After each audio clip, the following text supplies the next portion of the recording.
সবাইকে জয় যিশু। প্রভু যীশু খ্রিস্টের শক্তিশালী নামে আমি আপনাদের প্রত্যেককে স্বাগত জানাচ্ছি আমার এই চ্যানেল জীবন্ত ঈশ্বরের মণ্ডলীতে। আমি ঈশ্বরকে ধন্যবাদ দিই তাদের জন্য যারা প্রতিদিন আমার এই চ্যানেলে জীবন্ত ঈশ্বরের শিক্ষাগুলো গ্রহণ করছেন ও অনবরত ঈশ্বরের ধন্যবাদ ও গৌরব করছেন। ঈশ্বরের শান্তি আপনাদের প্রত্যেকের গৃহে বর্তুক। আমেন।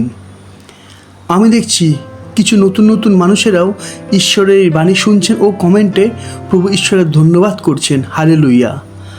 আমি তাদেরকে বলতে চাই, আপনারা আমার ভিডিও মনোনীত করেননি, আপনারা ঈশ্বরের বাক্য মনোনীত করেছেন। হ্যাঁ, আপনারা আমার ভিডিও মনোনীত করেননি, আপনারা ঈশ্বরের বাক্য মনোনীত করেছেন, আপনারা জীবন মনোনীত করেছেন। যেমন লেখা আছে, আমরা দেখি দ্বিতীয় বিবরণ 30 অধ্যায় 19-20 পদ। আমি অদ্য তোমাদের বিরুদ্ধে আকাশমণ্ডল ও পৃথিবীকে সাক্ষী করিয়া বলিতেছি যে আমি তোমার সম্মুখে জীবন ও মৃত্যু, আশীর্বাদ ও শাপ রাখিলাম। অতএব জীবন মনোনীত করো, যেন তুমি সবংশে বাঁচিতে পারো।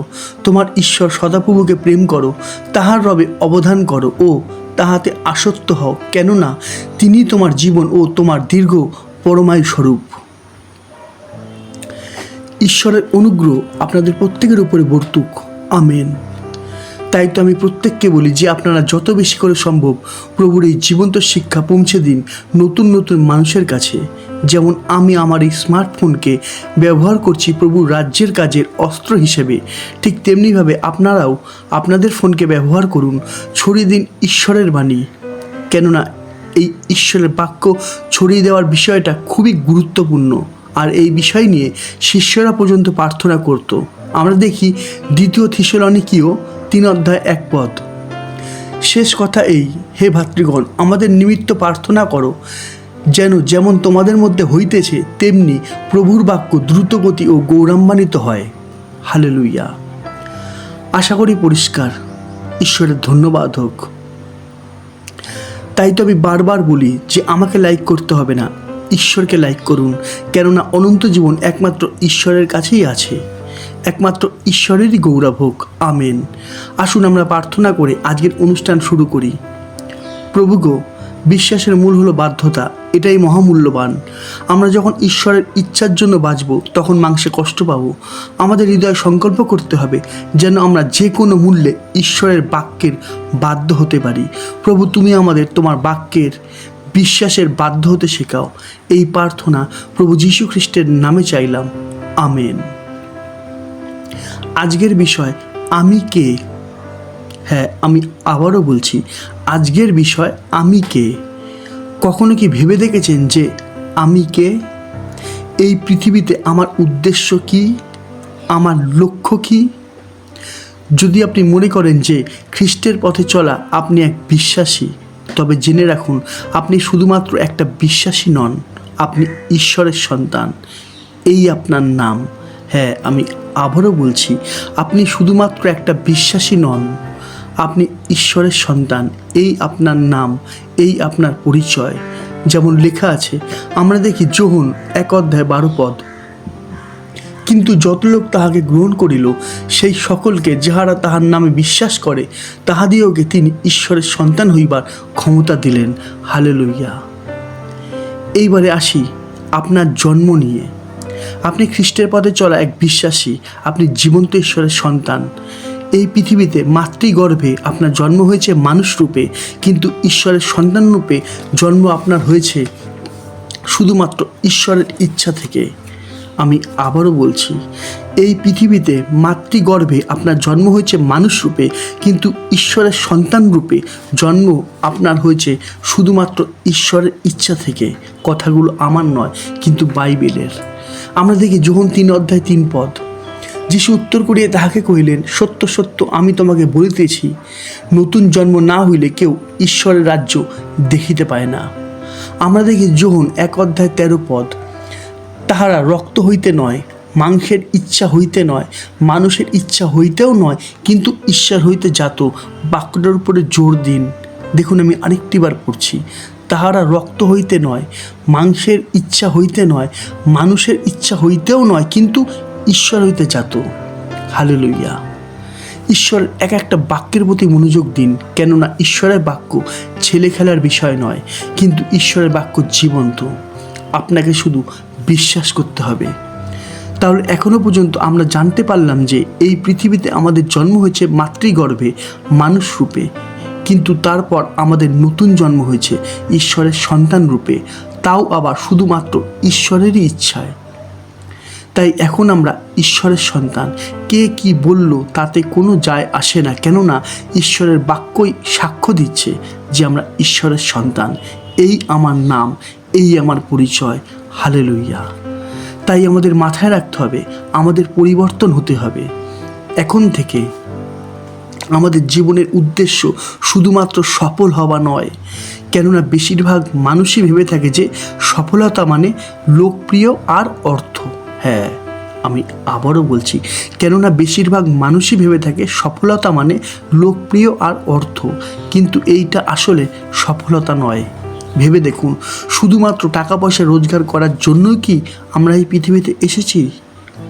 এর মানে এই নয় যে আমরা টাকা পয়সা রোজগার করব না, কেননা প্রভু জানেন যে টাকা পয়সা, খাদ্য, জামা কাপড়ের প্রয়োজন আমাদের আছে। তাই তো তিনি বলেছেন, আমরা দেখি মতি 6:34 অতএব কল্যকার নিমিত্ত ভাবিত হইও না, কেননা কল্য আপনার বিষয় আপনি ভাবিত হইবে, দিনের কষ্ট দিনের জন্যই যথেষ্ট। আশা করি পরিষ্কার। এই পৃথিবীতে থাকতে গেলে আমাদের রোজগার করতে হবে, খাদ্যও খেতে হবে, তবে আমাদের মাথায় এটাও রাখতে হবে যে জীবন খাদ্যেরও আমাদের প্রয়োজন আছে, অর্থাৎ ঈশ্বরের বাক্যেরও আমাদের প্রয়োজন আছে, যেমন লেখা আছে মতি 4:4। কিন্তু তিনি উত্তর করিয়া বলিলেন, লেখা আছে মনুষ্য কেবল রুটিতে বাঁচিবে না, কিন্তু ঈশ্বরের মুখ হইতে যে প্রত্যেক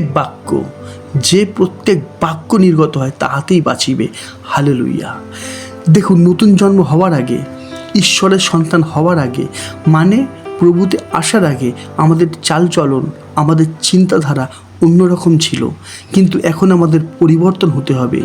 জগতের সমস্ত মন্দ আর মিথ্যে থেকে আমাদের বেরিয়ে আসতে হবে, কেননা প্রভু আমাদের সমস্ত মন্দ থেকে বের করে এনেছেন।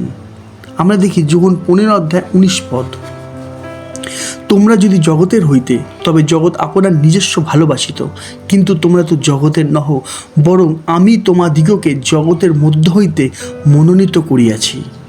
অর্থাৎ আমাদের আর আগের মতো নিজের ইচ্ছায় জীবনযাপন করলে চলবে না, কিন্তু ঈশ্বরের আজ্ঞা পালনের দ্বারা আমাদেরকে প্রভুর পথে এগিয়ে যেতে হবে। মাথায় রাখবেন, এখন আপনি সামান্য একটা মানুষ নন, কিন্তু আপনি বিশ্বপিতার সন্তান, সর্বসৃষ্টির মালিকের সন্তান। এই পৃথিবী আপনার বাবার, সর্বত্র বিরাজমান ঈশ্বর আপনার পিতা। তাই আপনাকে জানতে হবে যে এখন থেকে আপনার লক্ষ্য কী, সফলতা কী। বিষয়গুলো বোঝার জন্য আমি একটা বাক্য দেখাই। আমরা দেখি প্রথম যোহন 5:1-5। যে কেউ বিশ্বাস করে যে যিশুই সেই খ্রিস্ট, সে ঈশ্বর হইতে জাত, এবং যে কেউ জন্মদাতাকে প্রেম করে, সে তাহা হইতে জাত ব্যক্তিকেও প্রেম করে। ইহাতে আমরা জানিতে পারি যে ঈশ্বরের সন্তানগণকে প্রেম করি, যখন ঈশ্বরকে প্রেম করি ও তাহার আজ্ঞা সকল পালন করি। কেননা ঈশ্বরের প্রতি প্রেম এই, যেন আমরা তাহার আজ্ঞা সকল পালন করি, আর তাহার আজ্ঞা সকল দুর্বহ নয়, কারণ যাহা কিছু ঈশ্বর হইতে জাত তাহা জগৎকে জয় করে, এবং যে জয় জগৎকে জয় করিয়াছে তাহা এই আমাদের বিশ্বাস। কে জগৎকে জয় করে? কেবল সেই যে বিশ্বাস করে যিশু ঈশ্বরের পুত্র। হালেলুয়া। জগৎকে জয় অর্থাৎ ঈশ্বরের বাক্য পালন, জগৎকে জয় অর্থাৎ সত্যের পথে চলা, জগৎকে জয় অর্থাৎ পৃথিবীর এক একটা সন্তানকে সত্যের পথ দেখানো, জগৎকে জয় অর্থাৎ ঈশ্বরের রাজ্যের কাজ। এই হলো আমাদের জীবনের সবথেকে বড় লক্ষ্য, আর এই কাজের দ্বারাই আমরা সফলতা লাভ করব। তাই হোক, আমেন। আমাদের মাথায় রাখতে হবে, যখনই আমরা আমাদের লক্ষ্যে পৌঁছাতে চাইব, সফল হওয়ার চেষ্টা করব, তখনই আমাদের জীবনে আসতে শুরু করবে বিঘ্ন। হ্যাঁ, আমি আবারও বলছি, যখনই আমরা আমাদের লক্ষ্যে পৌঁছাবার চেষ্টা করব, সফল হওয়ার চেষ্টা করব, তখনই আমাদের জীবনে আসতে শুরু করবে বিঘ্ন, যা আসে শুধুমাত্র শয়তান থেকে। কিন্তু আমাদের মাথায় রাখতে হবে যে যার জীবনে যত বিঘ্ন, যার জীবনে যত তাড়না, যত পরীক্ষা, সে তত বেশি বৃদ্ধি পাবে এই পথে। আর প্রভুও বলেছেন, আমরা দেখি মথি 5:11-12 পদ, ধন্য তোমরা যখন লোকে আমার জন্য তোমাদেরকে নিন্দা ও তাড়না করে এবং মিথ্যা করিয়া তোমাদের বিরুদ্ধে সর্বপ্রকার মন্দ কথা বলে, আনন্দ করিও, উল্লাসিত হও, কেননা স্বর্গে তোমাদের পুরস্কার প্রচুর। কারণ তোমাদের পূর্বে যে ভাওবাদীগণ ছিলেন, তাহাদিওকে তাহারা সেই মতো তাড়না করিত। হালেলুইয়া। দেখুন, আমি না, কিন্তু ঈশ্বরের বাক্য আপনাকে কি বলছে দেখুন। আপনি অবশ্যই পারবেন যদি আপনি ঈশ্বরের বাক্যকে বিশ্বাস করেন তো। কেননা এই জন্যই তো ঈশ্বর আপনাকে মনোনীত করেছেন। ঠিক যেমন প্রভু যীশু তার 12টা শিষ্যকে মনোনীত করেছিলেন। আপনি বিশ্বাস করুন, আপনি পারবেন। 100% গ্যারেন্টি আপনি পারবেন। দেখুন, আমি আপনার জন্য দুটো বাক্য দেখাচ্ছি, যার ফলে আপনি বুঝতে পারবেন যে এই যুদ্ধে শুধু আপনি একা নন, কিন্তু প্রভু আপনার সাথে আছে।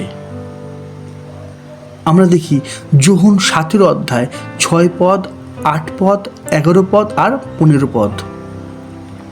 জগতের মধ্য হইতে তুমি আমাকে যে লোকেদের দিয়াছ, আমি তাহাদের কাছে তোমার নাম প্রকাশ করিয়াছি। কেননা তুমি আমাকে যে সকল বাক্য দিয়াছ, তাহা আমি তাহাদিওকে দিয়াছি, আর তাহারা গ্রহণও করিয়াছে। আমি আর জগতে নাই, কিন্তু ইহারা জগতে রহিয়াছে, এবং আমি তোমার নিকটে আসিতেছি। পবিত্র পিতো, তোমার নামে তাহাদিওকে রক্ষা করো। আমি নিবেদন করিতেছি না যে তুমি তাহাদিওকে জগৎ হইতে লইয়া যাও, কিন্তু তাহাদিওকে সেই পাপাত্মা হইতে রক্ষা করো। দেখুন, যদি কেউ এই বাক্যগুলো পড়ে বলে থাকে যে প্রভু তো তার শিষ্যদের জন্য এমন কথা বলেছেন, এতে আমাদের লাভ কোথায়? তাহলে তাদেরকে আমি বলতে চাই, ভালো করে বোঝার চেষ্টা করুন। প্রভু এই প্রার্থনা শুধুমাত্র তার শিষ্যদের জন্য করেননি, কিন্তু আমাদের জন্যও করেছেন। বিশ্বাস না হলে দেখুন যোহন 17:20 পদে, আর আমি কেবল ইহাদের নিমিত্ত নিবেদন করিতেছি তাহা নয়, কিন্তু ইহাদের বাক্য দ্বারা যাহারা আমাতে বিশ্বাস করে তাহাদের নিমিত্তও করিতেছি। হালেলুইয়া। ঈশ্বরের ধন্যবাদ হোক। আশা করি পরিষ্কার যে প্রভু যীশু এই পৃথিবীতে কতই না অলৌকিক কার্য করেছেন, যার মুখের কথায় সমুদ্র শান্ত হয়েছে, রোগী সুস্থ হয়েছে, 5টা রুটি 5,000 লোক খেয়েছে, মৃত মানুষ জীবিত হয়েছে। সেই প্রভু যীশুই আমাদের জন্য প্রার্থনা করেছেন। কি মনে হয় আপনার, অলৌকিক হবে না? এর উত্তর একটাই, অবশ্যই হ্যাঁ। শুধু আমাদের বিশ্বাস করতে হবে। মাথায় রাখবেন, প্রভু আমাদের জন্য সব ব্যবস্থা করে দিয়েই গেছেন যেন আমরা সত্যের পথে চলতে পারি। আমরা দেখি যোহন 14:26 পদ, কিন্তু সেই সহায় পবিত্র আত্মা যাহাকে পিতা আমার নামে পাঠাইয়া দিবেন, তিনি সকল বিষয় তোমাদিগকে শিক্ষা দিবেন, এবং আমি তোমাদিগকে যাহা যাহা বলিয়াছি সে সকল স্মরণ করাইয়া দিবেন। হালেলুইয়া। অর্থাৎ ঈশ্বরের আত্মাই আমাদের প্রভুর পথে এগিয়ে নিয়ে যাবে, প্রভুর পথে চলার শক্তি ও বুদ্ধি দান করবেন। এখন প্রশ্ন, ঈশ্বরের আত্মা কাদের সাহায্য করবেন? আমি আবার বলছি, এখন প্রশ্ন, পবিত্র আত্মা কাদের সাহায্য করবেন? বিষয়টা ভালো করে বোঝার জন্য আমরা একটা বাক্য দেখি। আমরা দেখি যোহন 14:15-17 পদ, তোমরা যদি আমাকে প্রেম করো তবে আমার আজ্ঞা সকল পালন করিবে, আর আমি পিতার নিকটে নিবেদন করিব, এবং তিনি আর এক সহায় তোমাদিগকে দিবেন, যেন তিনি চিরকাল তোমাদের সঙ্গে থাকেন। তিনি সত্যের আত্মা। জগৎ তাহাকে গ্রহণ করিতে পারে না, কেননা সে তাহাকে দেখে না, তাহাকে জানেও না। তোমরা তাহাকে জানো, কারণ তিনি তোমাদের নিকটে অবস্থিতি করেন ও তোমাদের অন্তরে থাকিবেন। হালেলুইয়া। উত্তরটা আমরা পেয়ে গেছি, তাই না? যারা যারা ঈশ্বরের আজ্ঞা অর্থাৎ ঈশ্বরের বাক্য পালন করবে, শুধুমাত্র তাদের মধ্যেই পবিত্র আত্মা কার্য করবেন। দেখুন, কে কি বলল আর কে কি করলো, কোথায় কি হচ্ছে, সমস্তই বাদ দিন, আর দেখুন ঈশ্বরের বাক্য আমাদের কি বলছে। আশা করি এতদূর পরিষ্কার। এখন আমাদের ঠিক করতে হবে যে আমাদের জীবনের গাড়ির চালক কে, আমরা হব না প্রভু হবেন। আমাদের সামনে দুটো রাস্তা আছে। এক, হয় আমরা অন্যের উপরে বিশ্বাস, অন্যের মতামত, অন্যের উপরে নির্ভরশীল হব। 2, আমরা শুধুমাত্র প্রভুর বাক্যের উপরে বিশ্বাস, প্রভুর মতামত ও শুধুমাত্র প্রভুর উপরে নির্ভরশীল হব। আগে আমরা কি করব, সমস্তটাই আমাদের ইচ্ছা। আশা করি আজকের বিষয় আমি কে, এই পৃথিবীতে আমাদের লক্ষ্য কী, আমরা কিভাবে সফলতা লাভ করব, এই সমস্তেরই উত্তর আমরা ঈশ্বরের বাক্যের দ্বারা জানতে পারলাম, তাই না? একমাত্র ঈশ্বরেরই গৌরব হোক। আমেন। প্রভু যীশু খ্রিস্টের শক্তিশালী নামে আমাদের প্রত্যেকের মধ্যে ঈশ্বরের প্রজ্ঞা ও ঈশ্বরের জ্ঞান পূর্ণ হোক। আমেন। আজ এতটাই। আবার দেখা হবে ঈশ্বরের জীবন্ত বাণীর নতুন কোনো শিক্ষা নিয়ে। ততক্ষণ সবাইকে জয় যিশু, জয় যিশু, জয় যিশু।